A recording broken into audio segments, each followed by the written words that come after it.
فرمائیے گا کہ آپ جیسے بانی اراکین ہیں پی ٹی آئی کے اندر اور بہت دوسرے کئی سینئر ترین اراکین ہیں، اس کے باوجود آپ کا کیا خیال ہے کہ خان صاحب نے کیوں ایک نووارد کو اپنی جگہ اپنا جانشین چاہے عبوری حیثیت میں منتخب کیا ہو یا اس کو نامنیٹ کیا ہو، ایسا کیوں کرا انہوں نے؟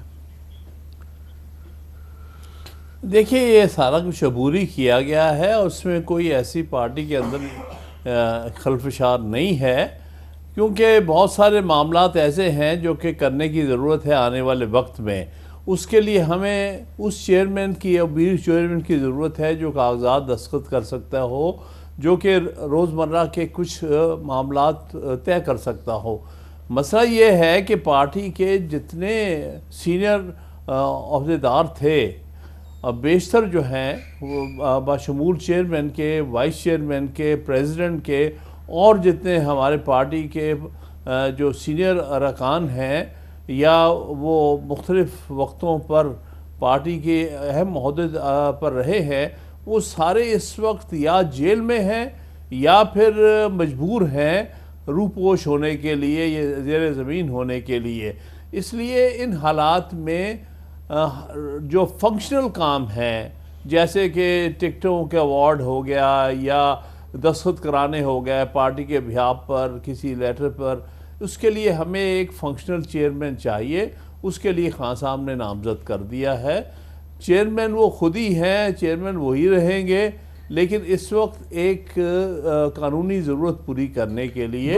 محض قانونی ضرورت پوری کرنے کے لیے بیرسٹر گوہر علی خان صاحب کا انتخاب کیا گیا ہے، کیونکہ وہ قانون دان بھی ہیں۔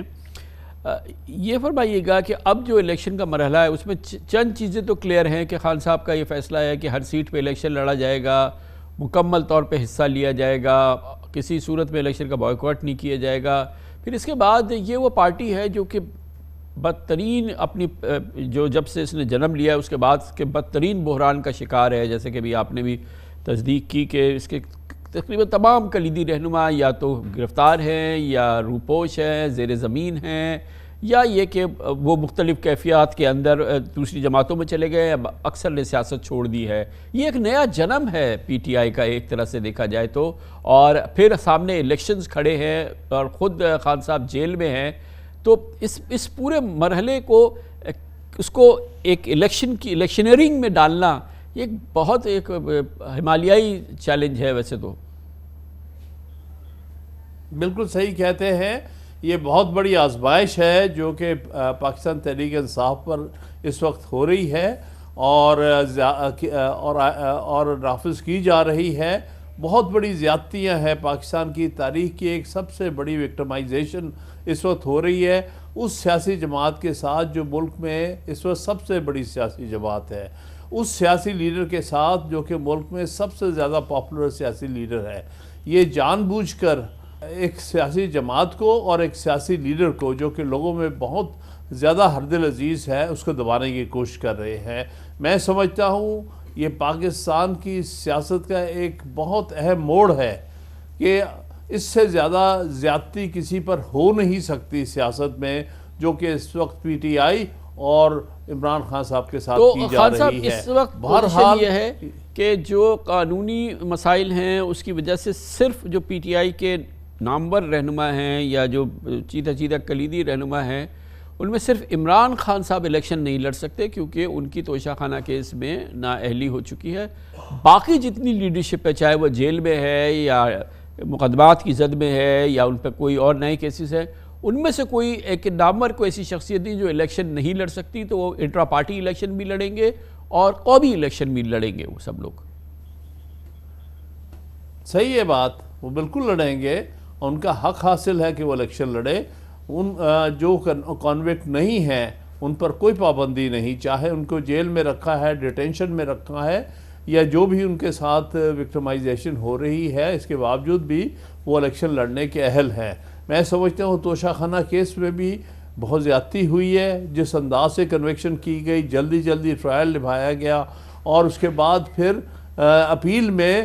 صرف سینٹنس سسپینڈ کی گئی، کنوکشن نہیں کی گئی، یہ بھی بہت زیادتی تھی۔ بہر صورت ہم ہر قسم کی زیادتی، ہر قسم کی ناانصافی کو اس وقت برداشت کیے ہوئے ہیں، لیکن ہم قوم کی خاطر ہم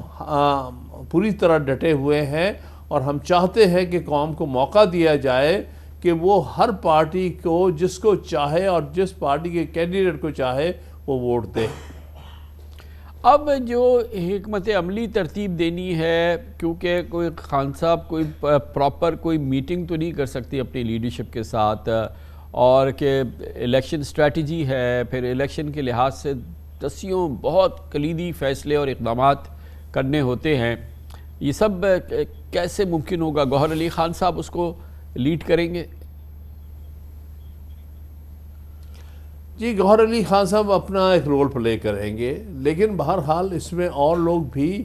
بے شک وہ کچھ لوگ جو ہے وہ انڈر گراؤنڈ ہیں، وہ اپنا رول پلے کریں گے، اور اس صورت میں کئی ایسے لوگ بھی ہیں جو کہ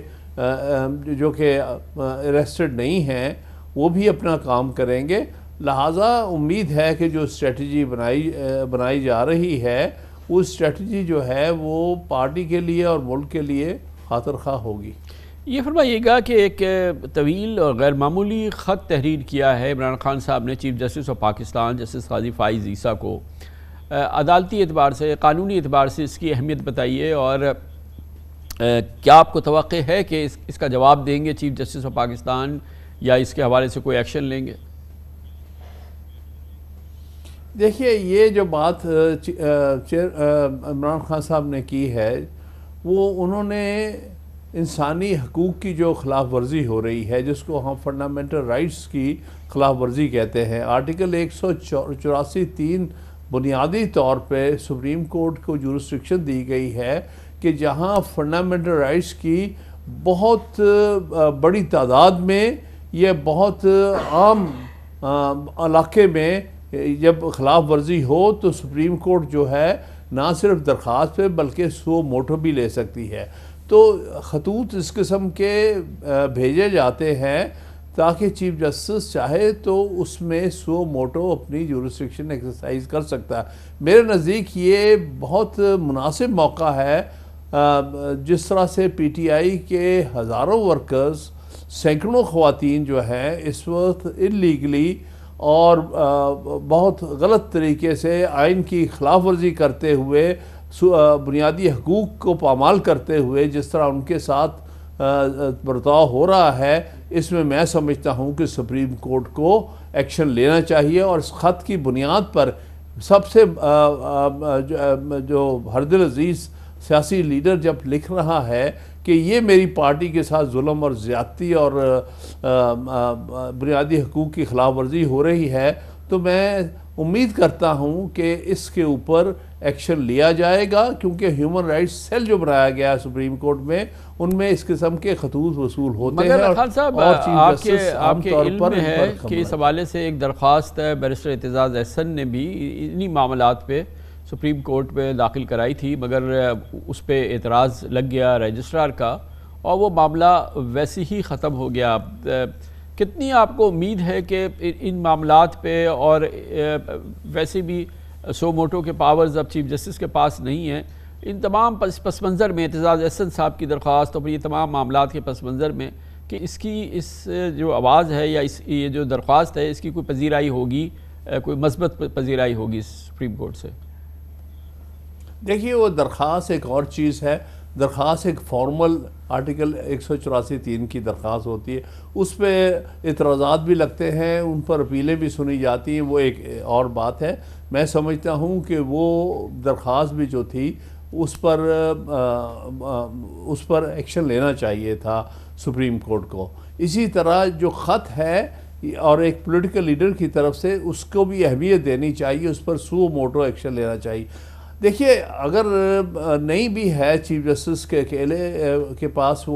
تو وہ 3 ججز کے، ان کے ساتھ 2 اور ججز، سینئر ججز کے پاس اختیار تو ہے، لیکن وہ معاملہ تو چیف جسٹس نے ان کے سامنے لے کے آنا ہے کہ یہ خط موصول ہوا ہے، آپ بتائیے کیا اس کا سو موٹو نوٹس لے کہ نہ لے، اور اس کو فکس کریں کہ نہ کریں۔ تو اس لیے چیف جسٹس ہی ریلیونٹ اتھارٹی ہے جس کو اس قسم کے خط ایڈریس کیے جا سکتے ہیں۔